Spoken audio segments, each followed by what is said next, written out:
नमस्कार मित्रांनो, मी स्वाती तोरसेकर एशा पृथ्वीमध्ये तुमचं स्वागत करते. आजचं हेडिंग तुम्ही वाचाल आणि म्हणाल की अमेरिकन निवडणुकांवरती एवढा जोर का दिला जातोय. आणि याचं कारण असं मित्रांनो की तिथे निवडणुकांमध्ये काय होतंय याच्यावरती एक प्रकारे भारताचं भवितव्य सुद्धा अवलंबून असणार आहे. आणि दुसरी गोष्ट अशी की एकंदरीतच अमेरिकन निवडणुकांमध्ये ज्या शक्ती काम करत आहेत त्या शक्ती आज संपूर्ण जगाचं नियंत्रण आपल्या हातात यायला पाहिजे ह्याच्यासाठी उत्सुक आहेत आणि कार्यरत आहेत. आणि म्हणून तिथे काय घडतंय ही गोष्ट मला खूप महत्वाची वाटत असते. परवाच एक तिथे स्नेही आहेत, त्यांनी मला एक न्यूज आयटम पाठवला आणि त्याच्यामध्ये लिहिलेलं होतं की अमेरिकेतली फोर्ड कंपनी जी आहे, मला वाटतं मिशिगन मध्ये त्यांचा उदय झाला आणि आज देखील तिथेच त्यांची ऑपरेशन्स खूप मोठ्या प्रमाणावरती आहेत. ह्या कंपन्यांनी देखील स्वतःला लिबरल्सच्या कार्यक्रमामध्ये जोडून घेतलेलं होतं. खरं तर ही कॉन्झर्वेटिव्ह कंपनी होती, परंतु एक रेटा जो असतो परिस्थितीचा त्यामध्ये ही कंपनी सुद्धा ओढली गेलेली होती. पण आता मात्र त्यांनी असं जाहीर केलंय की आम्ही हा सगळा जो अजेंडा आहे तो आमच्या कंपनीमध्ये राबवणार नाही. तेव्हा ही सगळी लाट नेमकी फिरली कशी असा प्रश्न माझ्या मनामध्ये आला. थोडस काही प्रेक्षकांना कदाचित माहिती नसेल, परंतु साधारणपणे 11 महिन्यांपूर्वी मी 3 ते 4 व्हिडिओ केलेले होते या विषयावरती. तेव्हा त्याच्यावरती थोडक्यात अगदी थोडक्यात माहिती देते. ती अशी आहे की अमेरिकेमधले जे लिबरल्स आहेत त्यांनी दोन अशा फ्रेजेस बनवलेल्या आहेत ज्याच्यामध्ये DEI म्हणजे वोक ज्याला म्हणतो आपण, जे स्वतःला जागृत समजतात ते लोक म्हणतात डायव्हर्सिटी, इक्विटी आणि इन्क्लुझिव्हनेस. हे एक त्यांच्या संपूर्ण प्रशासनाचं एक तत्व असायला पाहिजे. आणि दुसरं तत्व जे आहे ते एन्व्हिरॉन्मेंट, सोशल आणि ESG ग्रुप ज्याला गव्हर्नन्स म्हणतो. म्हणजे तुमचा प्रशासन करण्याची पद्धती कशी पाहिजे, मेथोडॉलॉजी काय पाहिजे, त्याच्यामध्ये एन्व्हिरॉन्मेंट आणि सोशल गव्हर्नन्स याला ते किती महत्व देतात. या दोन गोष्टी तुमच्या पुढे मी अतिशय प्रकर्षाने तेव्हा मांडलेल्या होत्या. आणि मग डायव्हर्सिटी, इक्विटी आणि इन्क्लुझिव्हनेस याच्यावरती मी एक हिंदी व्हिडिओ सुद्धा केलेला होता. श्री नीरज अत्री यांच्या चॅनेलवरती तो तुम्हाला बघायला मिळेल. याचा अर्थ असा की संपूर्ण तुम्ही ज्या वेळेला एखादी टीम बनवता त्या टीम मध्ये सर्व प्रकारची माणसं असली पाहिजेत. मग त्याच्यामध्ये लिंगभेद असता कामा नये, त्याच्यामध्ये वर्णभेद असता कामा नये, त्याच्यामध्ये भाषांमुळे आलेला भेद असता कामा नये, प्रांतिक भेद असता कामा नये, वेगवेगळ्या उपखंडांमधून आलेली माणसं पाहिजेत, वगैरे वगैरे. तुम्ही कुठच्याही प्रकारे जर का बघाल तर अशा प्रकारची आमची जी टीम आहे ती सर्व प्रकारच्या लोकांमधून आम्ही घेतलेली आहे. हे ठसवण्याचा प्रयत्न आणि त्याचे निकष ठरवले गेलेले होते. याच्यामध्ये तुम्ही त्या विशिष्ट पदासाठी लायक आहात का नाही, किंवा तुम्ही सर्वोत्कृष्ट उमेदवार आहात का नाही, हा जो मुद्दा आहे तो गौण ठरतो. आणि मग आमच्याकडे समजा माझ्या कंपनीमध्ये माझ्याकडे एखादा एशियन कोणीच नाही, एशियन ओरिजिनचा, तर मग मी जे काही माझ्याकडे अर्ज आलेले आहेत त्याच्यामधून एशियन माणसाचा अर्ज जो आहे तो मी पुश करावा, त्याची निवड करावी. ह्याचं कारण असं की माझ्याकडे कोणी कॅन्डिडेट नाही. मग त्या कॅन्डिडेट पेक्षा सुद्धा जर का जास्त चांगला कॅन्डिडेट इतर प्रवर्गातून आलेला असेल तर त्याच्याकडे मी दुर्लक्ष करायला पाहिजे. अशा पद्धतीची ही एकंदरीत मांडणी होती. इन्क्लुझिव्हनेस होता, म्हणजे सर्वसमावेशकता. हे सगळे जे शब्द आहेत ना ते कसे परव्हर्ट, विकृत करावेत हे या लिबरल्स कडून शिकायचं, तर त्याचं अगदी प्रात्यक्षिक तुम्हाला आज अमेरिकेच्या बिझनेस एन्व्हायरमेंट मध्ये तुम्हाला बघायला मिळेल. आणि हे मी अतिशयोक्ती अजिबात करत नाहीये. तुम्हाला ह्याची शेकडो उदाहरणं तिकडे बघायला मिळतील. एन्व्हायरमेंट आणि सोशल गव्हर्नन्स ह्याच्यामध्ये क्लायमेट चेंज वरती प्रचंड मोठा भर दिला गेला. आणि मग आपण एक सगळ्यांनी अगदी भारतामध्ये सुद्धा त्याची गाज आहे ज्याला कॉर्पोरेट सोशल रिस्पॉन्सिबिलिटी, म्हणजे कंपन्यांनी केवळ नफा कमवायचा, आपली उत्पादनं विकायची, समाजाचं जे निकड असेल ती पुरवावी, ह्याच्या पुरतं त्यांचा जो रोल आहे, भूमिका ही मर्यादित असू शकत नाही. त्यांना त्यांच्या सामाजिक जबाबदारीची जाणीव पाहिजे आणि त्याच्यामध्ये त्यांनी सहभाग घेतला पाहिजे. आता ही जी कल्पना आहे, ही कल्पना चांगली आहे, परंतु ती परत त्याचं विकृतीकरण कसं केलं, हे या तुम्हाला DEI आणि ESG मधून बघायला मिळतं. मी माझ्या व्हिडिओज मधून एक सांगितलेलं होतं, की तुम्ही हे सगळं तत्वज्ञान आहे आणि हे एक प्रकारचं डावं तत्वज्ञान आहे. आता डावं तत्वज्ञान जे आहे ते भांडवलदारांच्या गळ्यामध्ये मारायचं, त्यांच्या कंपन्यांच्या गळ्यात मारायचं आणि मग तुम्हाला त्याच्यातून नफा होतो का नाही ह्याच्याकडे आमचं लक्ष नाही.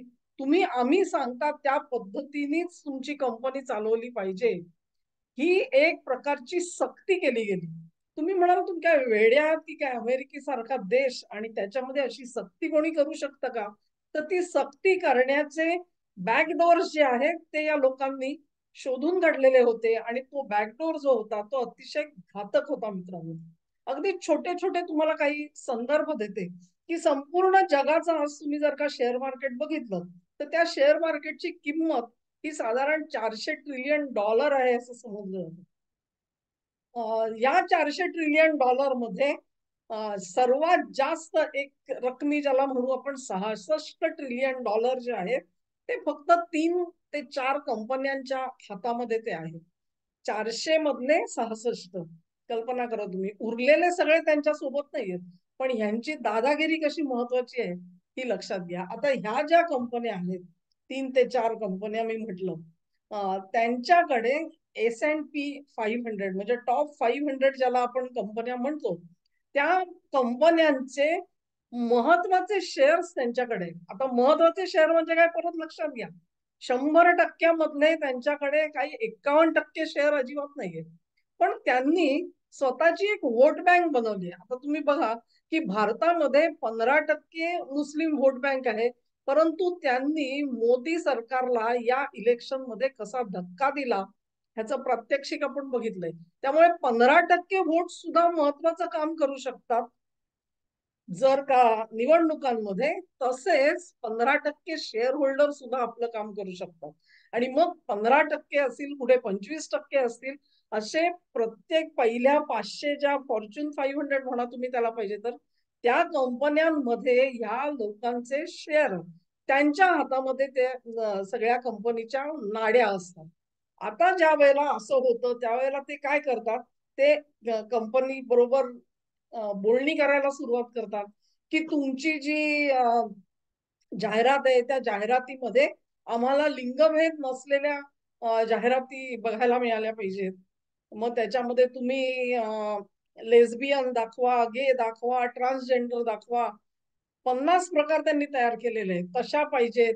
किंवा क्लायमेट चेंजच्या एका थीमच्या भोवती तुमची जाहिरात असली पाहिजे. तुम्ही कुठल्या प्रकारची माणसं आतमध्ये घ्याल ते आम्हाला सांगा. तुमचा इन्क्लुझिव्हनेस आहे का नाही हे आम्ही ठरवणार. तुम्ही कार्बन एमिशन करता कामा नये, त्याचं प्रमाण काय हे आम्ही ठरवणार. अशा पद्धतीने जर का त्यांनी मॅनेजमेंटशी बोलणी करायची, आपले प्रस्ताव ठेवायचे, त्या मॅनेजमेंटने स्वीकारले तर दे आर हॅपी. पण मॅनेजमेंटने जर का स्वीकारले नाहीत तर पुढच्या स्टेजला जाऊन शेअर होल्डर्सच्या मीटिंग्स मध्ये अशा पद्धतीचे रेझोल्युशन आणायचे आणि मग त्याच्यामध्ये आपल्याला हवा तो डायरेक्टर निवडून आणायचा.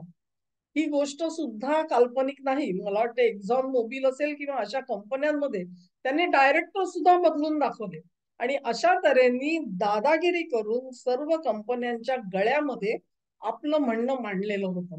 आणि मग तुम्हाला 2 उदाहरणं मी त्या व्हिडिओज मध्ये आहेत ती तुम्ही परत एकदा बघू शकता. एकच उदाहरण देते. टार्गेट कंपनीचं टार्गेट ह्या एक चेन आहे.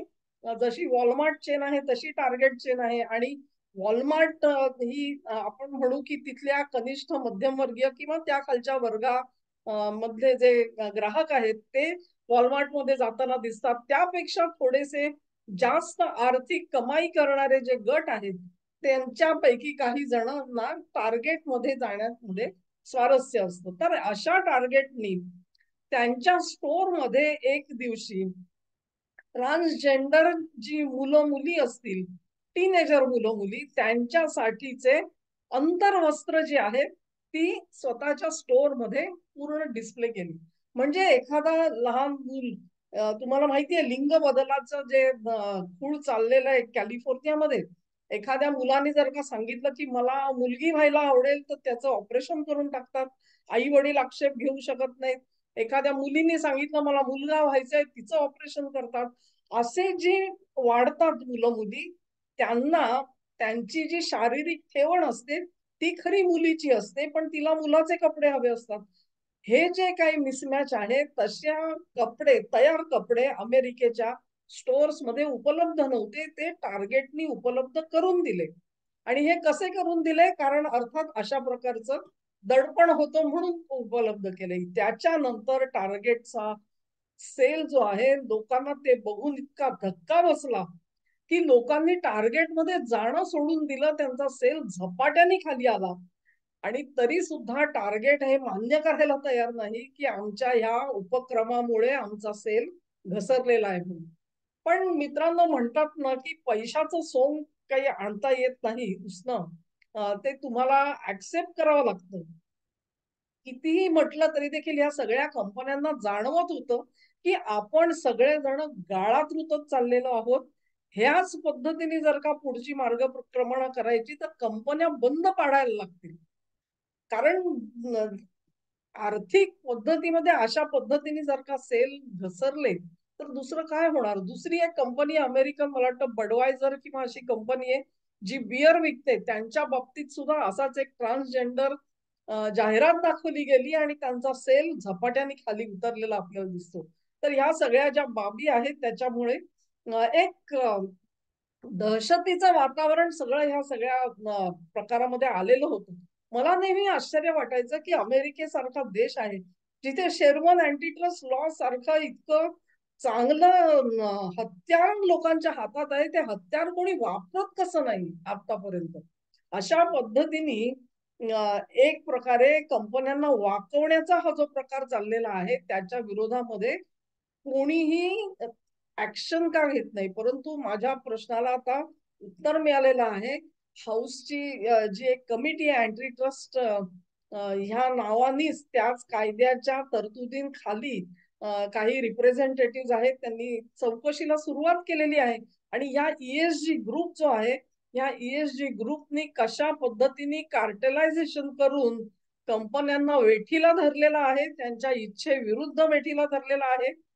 मी तुम्हाला सांगायला विसरले की ही जर का एखाद्या कंपनीने काही मान्य केलंच नाही तर ही मंडळी इतकी मोठी आहे, तुम्हाला हिंडनबर्ग आठवत असेल, त्यांनी जर का ठरवलं की उद्या फोर्ड कंपनीचे शेअर कोसळवायचे तर ते कोसळवू शकतात. हे लक्षात घ्या, ते कोसळवू शकतात. आता फोर्ड सारखी जी कंपनी असते तिचा जो सीईओ असतो, ही त्याची जबाबदारी आहे की शेअर होल्डर्सना खुश ठेवायचं.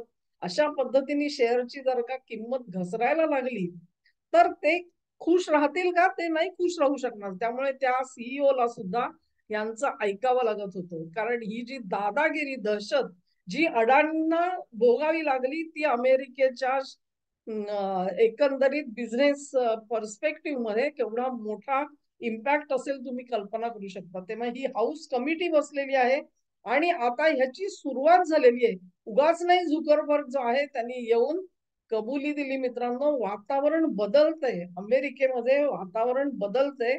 ही ESGचं जे इन्व्हेस्टिगेशन चालू आहे ही एक सर्वात महत्वाची बाब आहे. आणि ह्याच्यामध्ये मोठी गोष्ट अशी की व्हॅनगार्ड ही जी कंपनी आहे, जशी ब्लॅकरॉक ही एक कंपनी आहे ज्याच्याकडे मी म्हटलं की $66 ट्रिलियन जे हाताळतात, त्याच्यातली एक व्हॅनगार्ड कंपनी आहे. त्यांनी आता जाहीर करून टाकलेलं आहे की इथून पुढे आम्ही DEI, ESG ह्या गोष्टींमध्ये भाग घेणार नाही. आम्ही ह्याच्यापासून दूर राहणार आहोत. हा जो सर्वात मोठा फटका बसलेला आहे, हा फटका काही हाऊसची कमिटी बसली म्हणून बिलकुल बसलेला नाही. ही इतकी निगरगट्ट माणसं आहेत की त्यांना असल्या चौकशांची काहीही पर्वा नसते. मग फटका बसलाय कुठे हा लक्षात घ्या.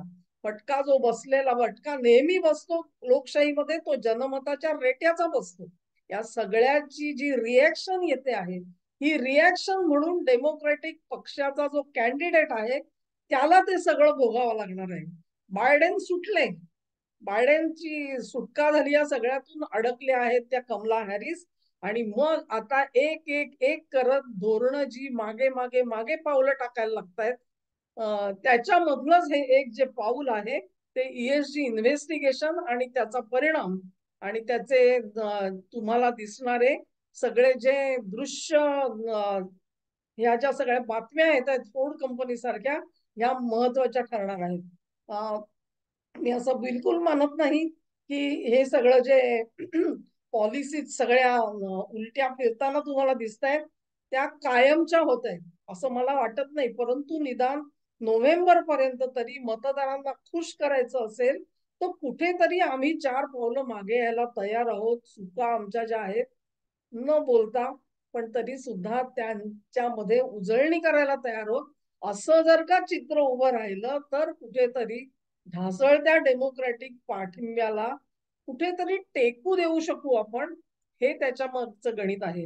आणि मित्रांनो, तुम्हाला आश्चर्य वाटेल की एकदा सगळं गणित बिघडायला लागलं की कसं झट झट झट झट कोसळत जातं. त्याचं उदाहरण आहे ते सोव्हिएट रशिया आहे. सोव्हिएट रशिया हा, मला वाटतं माझ्या पिढीतले जे प्रेक्षक असतील त्यांना आठवत असेल, आम्ही कधी कल्पना केली नव्हती की हा जो एक ध्रुव आहे तो कधीतरी हलेल म्हणून. पण विघटन झालं आणि त्याच्यानंतर 17 देश बाहेर पडले. त्याच्यामधून जो उरला रशिया तो कमकुवत झाला आणि ती एकंदरीत कथा त्यांना वरती येण्यासाठी पुन्हा काही 1 ते 1.5 दशक लागलं. हा सगळा जो इतिहास आहे तो महत्वाचा आहे. ह्याच्यापासून अमेरिका अलिप्त आहे असं अजिबात नाही. जर का तुम्ही अशा पद्धतीच्या चुका करून ठेवल्या असतील तर त्याची तुम्हाला पावती द्यावी लागणार आहे. कारण तुम्ही चुका कराव्यात ह्याच्यासाठी बाहेरचे लोक टपून बसलेलेच असतात. आणि तुम्ही साध्या सुद्धा चुका केलेल्या नाहीयेत, तर तुम्ही चुका अशा केलेल्या आहेत की ज्याची गणती नाहीये. त्याची गणती नाहीये. आणि या सगळ्याची सुरुवात कुठून झाली आहे लक्षात घ्या. या सगळ्याची सुरुवात झाली आहे world economic forum, UNO, ESG, DEI, या सगळ्याला जागतिक मान्यता कुठून मिळाली? ती युनो मधून मिळालेली आहे. युनोने सांगितलं म्हणून 3,000 गुंतवणूकदार कंपन्या अशा निघाल्या की ज्या म्हणाल्या ठीक आहे आम्ही हा अजेंडा राबवायला तयार आहोत. आणि मग त्यांना एकदा बांधील करून घेतल्यानंतर त्यांनी त्यांच्याकडे ज्यांचे शेअर आहेत त्यांच्यावरती बुलडोझर चालवायला सुरुवात केली. अशा हे जे चक्र आहे हे चक्र आता अँटी ट्रस्ट कायद्याखालची जी कारवाई आहे त्यांनी थांबेल अशी आशा आहे. निदान आता इन्व्हेस्टिगेशन सुरू झालेलं आहे. ही खूप मोठी पायरी. असं अमेरिकेमध्ये कुठलीही इन्व्हेस्टिगेशन जी आहे ती गुंडाळली जाईल असं मला वाटत नाही. त्याचा जो रिपोर्ट आहे त्याच्यावरती ऍक्शन घेतली जाईल. आणि ही सगळी एक लक्षात घ्या, मला परत परत एकदा सांगावं असं वाटतं की हे इतकं सोपं नाहीये. लक्षात घ्या, इतकं सोपं नाहीये. 15%, 20%, 25% शेअर असून सुद्धा दादागिरी करायची आणि कंपन्यांची मॅनेजमेंट हातात घ्यायची, हे तंत्र आहे. इथे सुद्धा 99 जागा मिळवून तुम्हाला सत्ता हस्तगत कशी करता येते ह्याचं तंत्र बनवलं गेलेलं आहे. पुन्हा एकदा ते सगळं जे आहे ते तिथे जुळून येतं. आणि म्हणून भारतीयांना त्याच्यात इंटरेस्ट असायला पाहिजे. धन्यवाद मित्रांनो. हा व्हिडिओ तुम्हाला आवडला असेल अशी आशा करते. तुम्हाला आवडला असेल तर जरूर ही लिंक शेअर करा, व्हिडिओला लाईक करा, चॅनलला सबस्क्राईब करा आणि तुमचं सहकार्य माझ्यासोबत कायम असू द्या. तुम्हाला जर का जुन्या व्हिडिओची लिंक हवी असेल तर मला ईमेल जरूर पाठवा. मी त्यांना त्या लिंक्स आहेत त्या कळवू शकेन. धन्यवाद. नमस्कार.